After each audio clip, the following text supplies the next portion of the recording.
খুব দ্রুত মেরামতির কাজ শুরু হতে চলেছে গুমানী নদীর ওপর বেওয়া পুলের, যাতে দ্রুত এই কাজ সম্পন্ন হয় এবং মানুষ ও যানবাহন চলাচলের উপযোগী হয়ে ওঠে। সেই জন্য সোমবার দুপুরে বেওয়া ব্রিজ পরিদর্শন করলেন তৃণমূল রাজ্য সহসভাপতি মইনুল হক সহ ফরাক্কা পঞ্চায়েত সমিতির সভাপতির প্রতিনিধি ও ৩ জন কর্মাধ্যক্ষ। সভাপতির প্রতিনিধি আরিফ নাইয়ার ফারাক্কা ব্যারেজ প্রজেক্টকে দোষারোপ করে বলেন, আমার যতদূর জানা আছে নো অবজেকশন সার্টিফিকেট না পাওয়ার কারণে এই রাস্তার কাজের প্রায় 22 কোটি টাকা ফিরে গেছে। তিনি আরও বলেন, ফরাক্কা ব্যারেজ এই রাস্তার কাজ করুক, না হলে এনএইচকে এই রাস্তা হস্তান্তর করুক। আপাতত পঞ্চায়েত সমিতির পক্ষ থেকে যত তাড়াতাড়ি সম্ভব এই রাস্তা মানুষ চলাচলের যোগ্য করে তোলার জন্য দ্রুত পদক্ষেপ নিচ্ছি। মইনুল হক জানান, ফারাক্কা ব্যারেজ নির্মাণের আগে প্রয়োজনীয় যত মালপত্র তার সমস্তটাই এই রাস্তা দিয়ে বহন করা হয়েছে। বাংলাদেশ থেকে শুরু করে এনটিপিসি প্রজেক্ট নির্মাণ হওয়া পর্যন্ত যত প্রয়োজনীয় দ্রব্য এই বেওয়া ব্রিজের ওপর দিয়েই ভারী ভারী পণ্য পরিবহন করা হয়েছে। তিনি আরও জানান, 1962 সালে যখন ফারাক্কা ব্যারেজের কাজ শুরু হয়, সম্ভাব্য তার 2 বছর আগে 1960 সালে এই ব্রিজ নির্মাণ হয়েছে। তারপরে 1 পয়সারও কাজ করেনি ফরাক্কা ব্যারেজ। তিনি গুরুতর অভিযোগ করে জানান, ওরা বাহাদুরি করে নিজেদের ব্রিজ বলে একটা পোস্টার টাঙিয়ে দিয়েছে। অথচ তিনি যতদিন বিধায়ক ছিলেন এবং যতবার ফরাক্কা ব্যারেজের নতুন জিএম এসেছেন ততবারই তিনি তাদেরকে এই বেওয়া ব্রিজ পরিদর্শন করতে নিয়ে এসেছেন, কিন্তু কাজের কাজ কিছু হয়নি বা ওনারা কোনো পদক্ষেপ গ্রহণ করেননি। কথা দিয়েছেন কিন্তু কোনো কাজ করেননি। তাই আমরা সিদ্ধান্ত নিয়েছি জেলা পরিষদকে দিয়ে এই ব্রিজটির রক্ষণাবেক্ষণ ও মেরামতের দায়িত্ব পালন করাবো, যাতে এলাকার মানুষের কোনো রকম অসুবিধার সম্মুখীন হতে না হয়। তিনি আর কি জানালেন শোনাবো। ফারাক্কা ব্যারেজ প্রজেক্ট 1962 সালে যখন শুরু হয়, তার 2 বছর আগে এই ব্রিজটা তৈরি হয়, সম্ভবত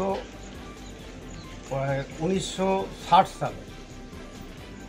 1960 সালে, অর্থাৎ এর মেয়াদ প্রায় 60 বছর পার হয়ে গেছে। ফারাক্কা ব্যারেজ প্রজেক্ট এই ব্রিজের উপর দিয়ে গোটা পশ্চিম বাংলা থেকে, বাংলাদেশ থেকে শুরু করে সমস্ত জায়গায় এত বড় প্রজেক্ট হয়েছে, এনটিপিসি হয়েছে, সমস্ত মাল মেটেরিয়াল সবই এই ব্রিজ দিয়ে গেছে। তখন ওই বাহাদুরপুরের রাস্তা ছিল না, এইটাই একটা রাস্তা ছিল পাথরে। তো এই 60 বছরে ফারাক্কা ব্যারেজ 60 পয়সারও কাজ করে। ওরা তো বাহাদুরি করতে চলে আসে যে আমাদের ব্রিজ, বোর্ড টাঙিয়ে দিয়েছে এখানে, ওদের কি দায়িত্ব আছে? আমি যে 25 বছর বিধায়ক ছিলাম, 25 বছরে যতবার নতুন জিএম এসছে প্রত্যেকবার জিএমকে পরিদর্শন করিয়েছি যে ব্রিজটা একবার অন্তত আপনারা রিপেয়ার করুন। তারা শুনেন, কথা দিয়েছি কিন্তু কাজ হয়নি। তাই আমরা সিদ্ধান্ত নিয়েছি জেলা পরিষদকে দিয়ে এই ব্রিজের যে রক্ষণাবেক্ষণের কাজ, যে মেনটেনের কাজ, যেমন কি রেলিং সম্পূর্ণ ড্যামেজ হয়ে গেছে, রেলিংকে ভেঙে নতুন করে যেমন রেলিং করতে হবে। ব্রিজের নিচে অনেক জায়গায় পিলারের মধ্যে দেখা যাচ্ছে, বা যেটা আমাদের সাইড, যেটাকে পিলার বলা হয়, সেখানেও মানে অনেক জায়গায় রড খুলে গেছে। এইগুলো কাজ, বড় কাজ আছে, অন্তত 30 থেকে 40 লাখ টাকার বাজেট হবে মিনিমাম। কারণ আবার ব্রিজের যে ওখানে ঢালাই করে দেবে 1 ফিট, সে তো লোড নেবে না, তার জন্য উপরের একটা লেয়ার পুরো কেটে উড়িয়ে ফেলে দিতে হবে, পুরো উখড়ে ফেলে দিতে হবে 1 লেয়ার, তারপরে ঢালাই হবে। তার জন্য একটা বড় বাজেট আছে। আমি অলরেডি, এমএলএও আমাদের বলেছে বারবার, আমি কিছুদিন আগে চিঠিও করেছি এডিএম জেলা পরিষদকে। 2 দিন আগে সভাধিপতির সঙ্গে গত শনিবার জঙ্গিপুরে দেখা হয়েছিল, সভাধিপতিকে আমি অনুরোধ করেছি এটার জন্য। তো আমরা কয়েকদিনের মধ্যে জেলা পরিষদ যাব, পঞ্চায়েত সমিতিও যাবে। এখানে আমাদের পঞ্চায়েত সমিতির সভাপতি প্রতিনিধি আরিফ নাইয়ার আছে, পূর্ত কর্মদক্ষ আছে রফিকুল আলম, এখানে কল্লোল সিনহা আছে, ওয়াসিম মির্জা আছে, সবই আমাদের পঞ্চায়েত সমিতিরই তারা কর্মদক্ষ। তো আমরা আপাতত যেহেতু জেলা পরিষদ আমি জানি যে ওদের প্রসেস করতে গিয়ে অন্তত 3 মাস 4 মাস লেগে যাবে কাজ শুরু করতে। তো কারণ আগে এস্টিমেট বানাবে, তারপরে আবার টেন্ডার করবে, ওয়ার্ক অর্ডার হবে, এই হবে সেই হবে, বর্ষার আগে সম্ভব নয়। তার জন্য পঞ্চায়েত সমিতি থেকে সিদ্ধান্ত করা হলো যে আমরা অন্তত এখন আপাতত বিপি একটা করে দিই, অন্তত যাতে ব্রিজ চলাচলের ক্ষেত্রে যাতে কোনো অসুবিধা না হয়। এটা ইমিডিয়েট 1 সপ্তাহের মধ্যে যাতে কাজটা চালু করা যায়, ইমিডিয়েট, এটা টেম্পোরারি। শুধু গাড্ডা গুড্ডাকে যেগুলো গর্ত টর্ত হয়ে গেছে সেগুলোকে লেভেল করে দেওয়া, কংক্রিট করে আমরা অন্তত চলার মতো করে দেবো, যাতে করে জেলা পরিষদ যখন ধরবে তখন তো পুরোটাই আবার তারা তাদের মতো করে করবে, তাদের ইঞ্জিনিয়ার আসবে। আমরা তো আর মানে ইয়ে নয়, ইঞ্জিনিয়ার নয়, আমরা লেমে, আমরা আইডিয়া করে এগুলোতে করবো। আমাদের ভিডিও, তার ফাংশন একটা ভিডিওর থাকে, ভিডিও এখানে আমাদের সেই অ্যাক্টিভিটিস নাই, কোথায় কী হলো ওনার দেখার কোনো দায়িত্বও নেই। যা হবে পঞ্চায়েত সমিতিকে নিজের ঘাড়ে চাপিয়ে দিতে হবে।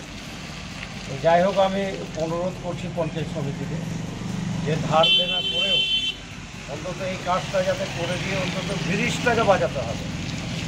এই ব্রিজ যদি কোনোভাবে ভেঙে যায় তাহলে সর্বনাশ হয়ে যাবে, গোটা ঝাড়খণ্ড বাংলার যোগাযোগের ব্যবস্থা বিচ্ছিন্ন হয়ে যাবে। পাথরের গাড়িটা বড় কথা নয়, পাথরের গাড়ি এখন বাহাদুরপুর দিয়েও আসছে, তাতে কোনো অসুবিধা নেই। ছায়ের গাড়ি বাহাদুরপুর দিয়েও যাবে, ওটা বড় সমস্যা না। কিন্তু ব্রিজ যদি কোনো কারণে ভেঙে যায় তাহলে আমাদের যোগাযোগ টোটাল।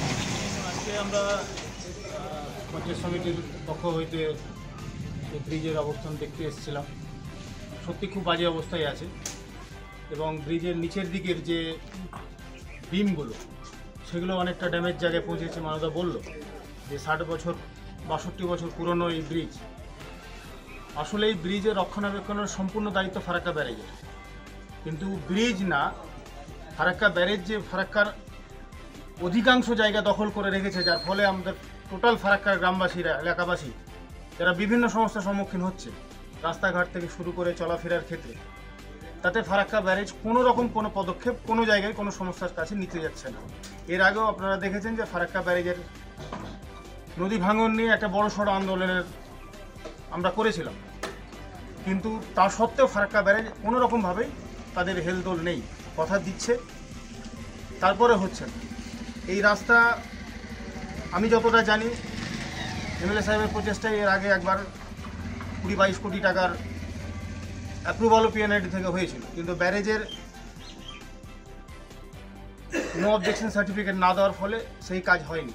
বারংবার চেষ্টা করা হয়, তারপরেও ব্যারেজের নো অবজেকশন না দেওয়ার ফলে বিভিন্ন রাস্তা, এই যে আজকে আমাদের এই বাঁধ রোডের রাস্তা খারাপ হয়ে আছে, মানুষের চলাফেরার অসুবিধা, মানুষ টোটো পাল্টি খাচ্ছে, ছাত্রছাত্রীদের চলতে ফিরতে অসুবিধা। আমি ব্যারেজের জিএমের কাছে অনুরোধ করব যে আপনারা হয় আপনাদের এই এলাকার রাস্তাঘাটের কাজ, এই বাঁধ রোডের কাজ, ব্রিজের কাজ নিজে করুন, না হলে আপনারা নো অবজেকশন দেন। এনএইচকে যদি নো অবজেকশন দেয় তাহলে এই রাস্তা দিয়ে এই ব্যারেজ নতুনভাবে NH-80 তৈরি হবে, তাহলে এই ব্যারেজ, এই বাঁধ রোড পুরোটাই নতুনভাবে হবে, যাতে আমাদের পুরো ফারাক্কার বেওয়া 1, বেওয়া 2, ঘোড়াইপাড়া, শিকারপুর, নিমতলা এইসব এলাকারবাসী, তাদের যোগাযোগ ব্যবস্থা ভালো হবে, জীবনযাপন উন্নত মানের হবে। তাই আমি ব্যারেজের জিএমকে বলবো যে আপনি দ্রুত এই বিষয়ের তদন্ত করে পদক্ষেপ গ্রহণ করুন। আমরা পঞ্চায়েত সমিতির পক্ষ থেকে খুব দ্রুত, যেটুকু মানদাও বলল যে চলাচল করতে অসুবিধা, সাইকেল নিয়ে যাতায়াত অসুবিধা, বাইক নিয়ে যাতায়াত অসুবিধা, আমরা যত দ্রুত সম্ভব ভিডিওর সাথে আলোচনা করে প্রাথমিকভাবে চলাফেরার স্বার্থে যতটুকু সম্ভব আমরা আমাদের তরফ থেকে শুরু করব, যেটা আমরা চেষ্টা করব 1 সপ্তাহের মধ্যেই যেন শুরু করতে পারি। এবং পঞ্চায়েত সমিতির পক্ষ থেকে এডিএমজেডপিকে এটা নিয়ে চিঠি করা হয়েছে, যত দ্রুত সম্ভব জেলা পরিষদ থেকে এটার ব্যাপারে নিশ্চয়ই ভাবনা চিন্তা চলছে, কিন্তু ওটা একটু সময় সাপেক্ষ ব্যাপার। পরবর্তীকালে এই ব্রিজের রিপেয়ারিং হবে। কিন্তু সার্বিকভাবে আমি এলাকাবাসীর কাছে অনুরোধ করব যে ব্যারেজের যে ফারাক্কার প্রতি যে সুবিচার না করা, ফারাক্কার লোক যে সমস্যার সম্মুখীন হচ্ছে, পুরো ফারাক্কাবাসীকে অনুরোধ করব তারা একত্রিত হয়ে যেন ব্যারেজের বিরুদ্ধে একটা বড়সড় আন্দোলনের পথে আমরা এগোবো, তাতে ফারাক্কাবাসীর সমর্থন আমরা আশা করব এবং ব্যারেজ যেন তাদের সমস্ত লাইবিলিটি বহন করে। ক্যানেলের ধারে যে জায়গাগুলো থেকে এই ব্রিজ নিয়ে তারা পাবে। ধন্যবাদ।